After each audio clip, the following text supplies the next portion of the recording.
Friends, ఈ అమ్మాయి బాల్కనీలో నిల్చుంటే పైనుంచి ఒక అండర్వేర్ పడుతుంది. ఎవరు అని చూస్తే ఈయన దాక్కుంటాడు. దీంతో ఈ అమ్మాయికి కోపం వచ్చి ఆ అండర్వేర్ ని డస్ట్బిన్ లో వేస్తుంది. తర్వాత రోజు కూడా మళ్ళీ ఇంకొక అండర్వేర్ కింద పడుతుంది. ఆ అమ్మాయి దానిని కూడా డస్ట్బిన్ లో వేస్తుంది. మూడవ రోజు కూడా ఏకంగా ఆమె మీద అండర్వేర్ పడుతుంది. దీంతో ఈ అమ్మాయికి కోపం వచ్చి వాళ్ళ హస్బెండ్ దగ్గరికి వచ్చి పైనుంచి ఒక ఆయన 3 రోజుల నుంచి మన బాల్కనీలో అండర్వేర్ వేస్తున్నాడు అని చెప్తుంది. ఇప్పుడు పైన ఉన్న ఆయన సడన్ గా ఈయన రూమ్ కి వస్తాడు.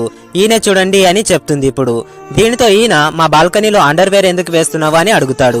ఇప్పుడు ఈ వ్యక్తి నాది అండర్వేర్ బిజినెస్ ఉంది, ఒక రోజు నీవు చినిగిపోయే అండర్వేర్ వేసుకుంటుంటే నాను చూశాను, అందుకే ఇలా చేశాను అని అంటాడు. ఇతనేమో నా అండర్వేర్ సైజ్ నీకెలా తెలుసు అని అంటాడు. ఇప్పుడు ఇతను నీకు 50వ నంబర్ అయితే కరెక్ట్ గా సరిపోతుంది అని చెప్తాడు. ఇప్పుడు ఏమి నీ నంబర్ ఆయనకెలా తెలుసు అండి అని అడుగుతుంది. ఈ బిజినెస్ లో నాకు చాలా అనుభవం ఉంది అని చెప్తాడు. ఇప్పుడే కొత్త స్టాక్ వచ్చింది, నీకు కూడా 3 అండర్వేర్ పంపిస్తా అని వాళ్ళ రూమ్ కి వెళ్తాడు. ఫ్రెండ్స్, వీడియో నచ్చితే